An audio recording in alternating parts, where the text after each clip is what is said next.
Hello there, I'm Archbishop Christopher Coyne, and this is Coffee with the Archbishop, and joining me is my regular interlocutor, Mr. David Elliott, Director of Communications for the Archdiocese of Hartford. Cheers. And because we're in summer, I'm doing my iced coffee.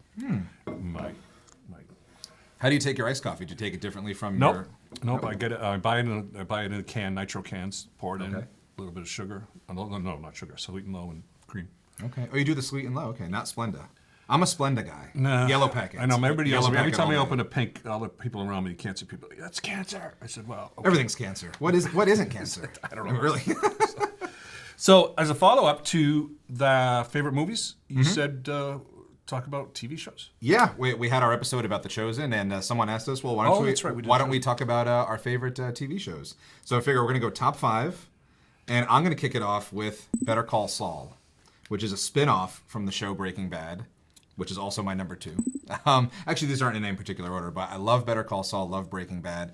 I love what Vince Gilligan did with that entire universe over there in Albuquerque. The acting is phenomenal. I love Bob Odenkirk. I love to see a comedic actor get into a dramatic role and really, really do a great job with it. Bryan Cranston, fantastic. Aaron Paul, fantastic. The writing, the cinematography, even the color grading of the film, everything is just But magnificent. did the guy, Better Saul, doesn't he, was in We Nowhere Man? Was that him? I don't know. Nowhere Man. I haven't seen that film. It's, yeah. Is it with Bob Odenkirk? Is he in it? Okay. Yeah. Is that would you recommend Yes, that? I recommend it. Okay, Yeah, nice. recommend it. Have you seen either of those shows, Better Call Saul or Breaking No, Bad? no, I haven't. I don't tend to get into those. Well, I did. Sometimes I do. I don't tend to get into those series that you have to, kind of follow up. I'm usually watching sports on television or something like Fair. that. So I'm thinking about. This is in no order. Not the original one, but the follow up, Babylon 5. Babylon 5? Because I'm a big sci-fi fan. That was what, from the 90s, Babylon 5? Yeah, Is that- 90s, early 2000s. Okay. Really powerful.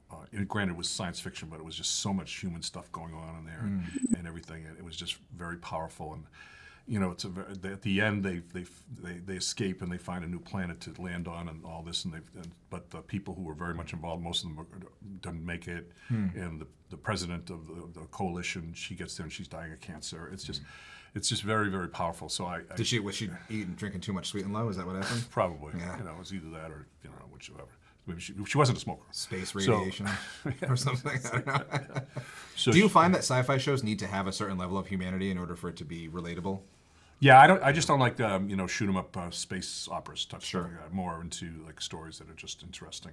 Like and then when I get to my second choice, it's obviously another one that's like that. Well, I dropped 2, so why don't you lay your second choice So on my us? second choice is Andor. Okay. It's in the Star Wars things, and I'm not I kind of watch Star Wars not too much. I'm not a big star. I was in the original movies. But Andor is the first season. I'm in the middle of the second season. It's a little bit of a drag. It's not as quite as... The first season was just unbelievably well written. It was the first 1 or 2 episodes took a little while to get into it, but once it got going, there's like 3 speeches in the last 3 episodes that I wish I could just learn by heart, and they're just amazing writing and all that, and it's very human. There's a lot of people, the characters, they die. They get, it's like not, it's like you watch original Star Wars movies and the stormtroopers couldn't hit a stone wall if it was in front of them. Like, remember they were shooting at him? Yeah. They never hit him. Yeah. They never hit anybody. It's like Keanu Reeves in Matrix, Yeah. How do you feel the current Star Wars stuff compares to the original? Because so many people have told me with the original Star Wars, granted, while it might look a little dated now, everyone always says you just had to be there when it came out. It was just such a sensation. My sister Pat and I went to the first day that Star Wars opened, and we were just blown away. Really? Just It was that wild Yeah, it when was it that came- wild when yeah. it came out, yeah. And we probably went back and saw it like 5 or 6 times easy. I love like that. in the first couple of weeks, so it's just that much fun. Some of the series there's a couple of series that are out there right now that are just not good. But Andor, the first season especially, is just very, very powerful. Well, going off of the science fiction theme, we were just before shooting this talking about our mutual love of the Twilight Zone. The original series. The original, yes. Black yes, and the white. Original. Yes. With Rod Serling. Yes, which I love. So I have such a deep admiration for the writing and for the acting, and really everything in that show is so great. My favorite episode is called A Stop in Willoughby, which surrounds a man who's kind of been fed up with his job for a while, and he takes the train home from New York to Connecticut every day, and he falls asleep and he often finds himself dreaming about this idyllic 1800s American town called Willoughby, where people seem to be relaxed and there aren't any mean bosses or anything like that to bring him down. And ultimately something tragic happens in the end, or you could say something good happens to him in the end. He kind of gets to stay in Willoughby. But what's your favorite episode? Well, the one that really scared me was the one with William Shatner on the plane and the gnome. Was it a gnome or I guess a goblin? goblin on Yeah. the wing? Yeah. And he was the only one who could see it. And he's like screaming. And when he pulls up the shade and it's the goblin's face, I was like probably like 8 or 9. I had nightmares about that.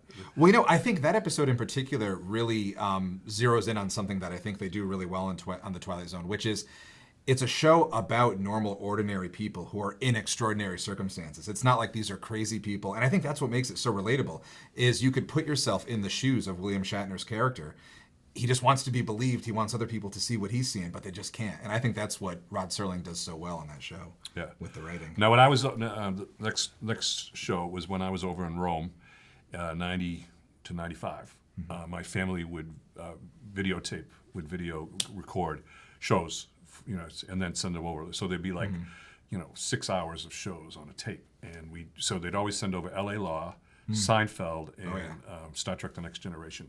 And we'd show them in the house on a Sunday night. And all the guys would come, because they were all like, so we'd watch it. So Seinfeld was the one that everybody wanted to watch. Love Seinfeld. And there was a couple of episodes where just being in a room with 60 other people, and all of a sudden stuff starts to happen, and just people are like, "Oh my God," laughing about that. So that era of my life. I'd have to say Seinfeld was my favorite because it was just so bizarre and funny, and I had just fond memories of being with other guys and watching it. I also love Seinfeld, and that's a beautiful memory that you're sharing, because I think now in the streaming era, we've gotten very, at least I have, I think many have, gotten very sort of solitary about how we consume content, but those sort of communal experiences I think might be lost on some of the younger generation, enjoying something in the same room at the same time as a bunch of other people. So that's my number 4. Yeah. What's your number 4? My number 4, I'm going to have to say, I'm going to go back to the 90s as well for a comedy, The Larry Sanders Show, which was on HBO, starring Gary Shandling. We didn't have HBO when we kids. Well, I didn't. So I actually revisited this on DVD back when they reissued it. So basically, the show surrounds a fake talk show and a fake character, Larry Sanders, who's played by the brilliant Gary Shandling, and it's just about the inner machinations of running a late night variety show like a or like a Jay Leno type show. And his manager, Larry's manager, is played brilliantly. His name is Artie, by Rip Torn, who is a fantastic actor, and I think it's one of the best comedic performances I've ever seen. It's gut-bustingly funny, and it's just a very, very good, very underrated, underappreciated show. So I highly recommend anyone who has HBO Max watch The Larry Sanders Show. Very, very funny. Okay, so my last one is recency bias. It was last year, the remake of Shogun. Spectacular. It was just great to watch. It was just really, really well done. A little violent. But overall, it was just a spectacular show. And if people haven't seen it, I'd just say if you could rent it or get it live stream, I'd say watch it. What do you like best about it? I like best the quality of the settings. I mean, it was you got the feeling that you were in medieval Japan. And that's a tough set, Pete. You can't really fake that, Yeah, and it was the humanity. It was just so many layers of different people, and the shogun who's actually playing all the things, you have no idea what kind of strings he's pulling and what he's doing until the very end. When you get, like you say, oh, that's what this was all about all along. Yeah. Well, I'd have to say my number 5 is also a historic piece. It's Boardwalk Empire, which was another HBO with Steve show. Buscemi. Steve Buscemi, who I love. It's a story about the New Jersey boardwalk during Prohibition era, and how the folks who work in government are sort of running these bootlegging operations and all that. And there's a lot of family drama in it. There's a lot of business drama. There's a lot of racketeering, stuff like that. But just excellent acting from Steve Buscemi, Michael Shannon, who I love, who I think is one of the best actors of our time, probably.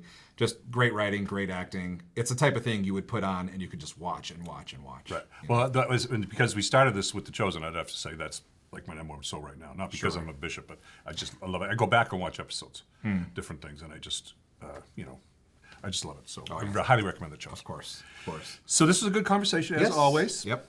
And I just enjoy these things, and I enjoy being with all of you on my live stream, folks. And this has been our Coffee with the Archbishop God bless.